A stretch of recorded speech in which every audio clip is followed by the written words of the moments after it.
You're listening to the Drummer Daily Podcast, the only daily podcast dedicated just to drummers. Go to my website at danielhadaway.com. Hello, welcome back to another rousing edition of Drummer Daily. I'm Daniel. Thanks for listening. This podcast is coming out a little late. I yesterday didn't actually publish a podcast, so I'm actually publishing two today, which you may not notice if you're listening to this afterwards. But I was traveling yesterday back from a gig in Orlando and came back and just had a million things waiting on me to do. You don't need to hear my excuses. I'm just sorry that it happened. That's all that matters.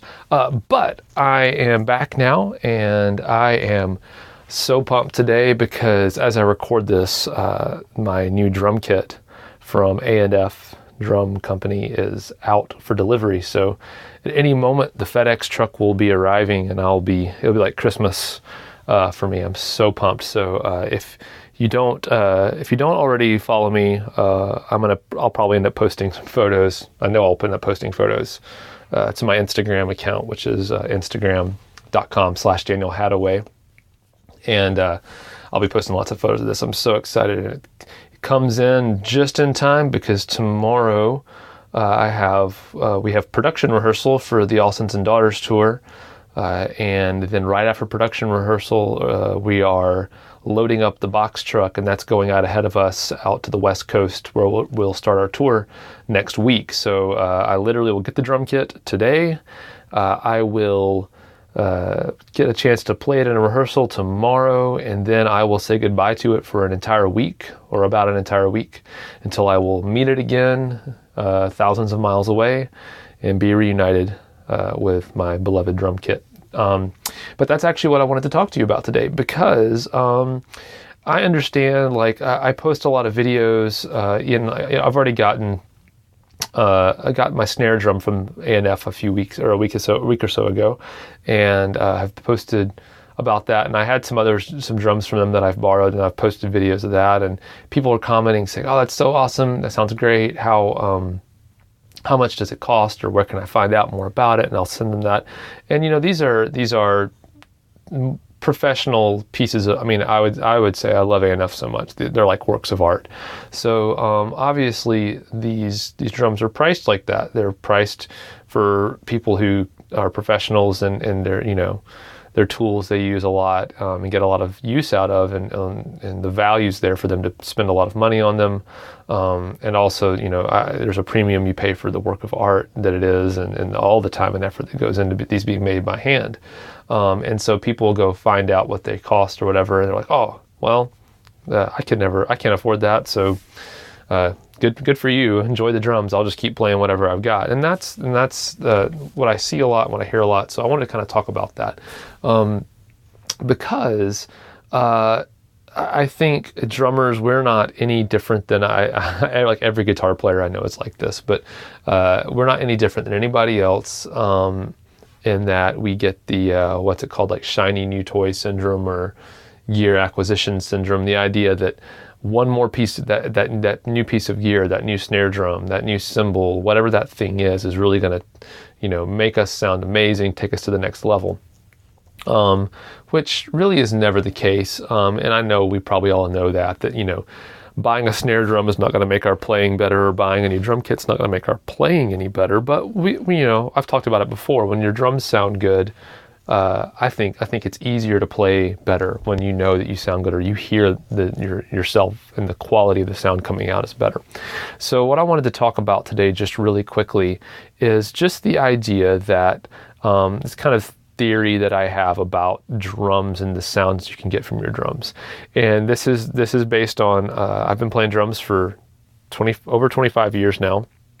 And so I've played on, I would venture to say, every kind of level of drum set, from the most beginner to the most expensive. Everything from little World Percussion or CB, little like tiny kits. I used to teach lessons in a room in a music academy where there were 2 drum sets. And so when I would teach older kids, they had one drum set that was a full-size, Yamaha drum kit, and there was a smaller drum kit they normally used for little kids, like, kids who were 4, 5, 6 years old who were not big enough to play in the big kit yet.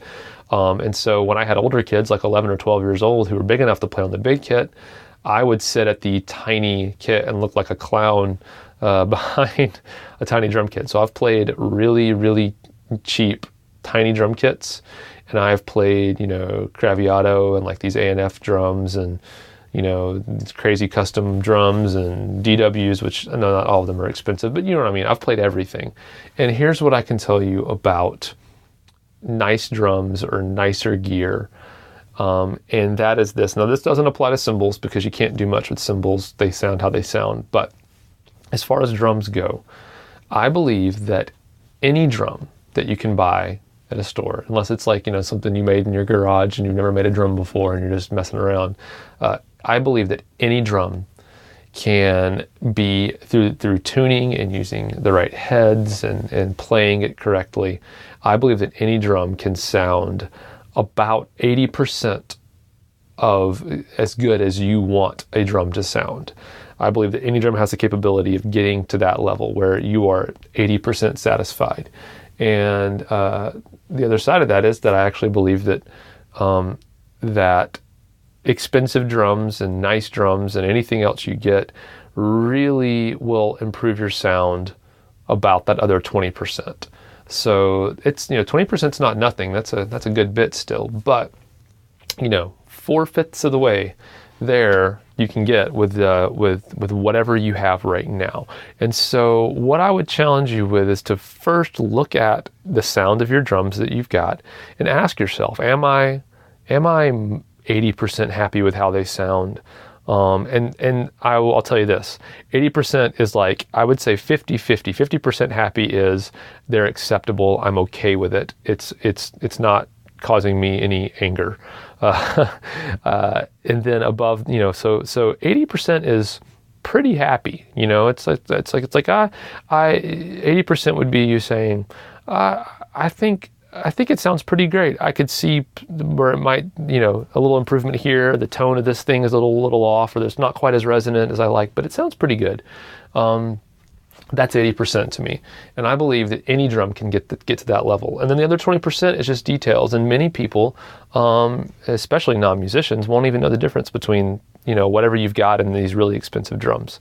And obviously, as you get more experience and you hear more of your own playing, your expectations and desires for how a drum should sound will go up. But I want to encourage you that if your drums are not 80% as good as you want them to sound right now, then you should work on how you're tuning them, and what kind of heads you're using on them, and even little things like how you play them. Some drums maybe aren't going to be conducive to how hard you hit or how light you hit, and they need a different touch.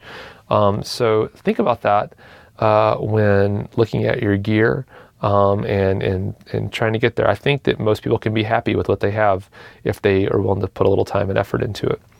So I hope that helps you. Oh, and that same thing goes for drumsticks. I used to change drumsticks a lot. I'd buy a different kind of drumsticks all the time. And then I ended up getting a lot of 5A drumsticks from ProMark, and was like, all right, I'll take those. And since then I've learned that my playing actually will adapt to the drumsticks. So as long as you're not playing with massive 2B or 5B drumsticks and you're playing jazz, you can get used to whatever you've got and actually play just fine. So basically, don't blame the gear if you're not getting the sound you want. You can get your gear there. Now, like I said before, this doesn't apply to cymbals. Cymbals, you can't tune them. You can't change the heads on cymbals. They are what they are. And so maybe we'll talk about cymbals in another episode. But anyway, let this be an encouragement to you. And I hope this helped you out a little bit. And we'll talk again soon. Bye.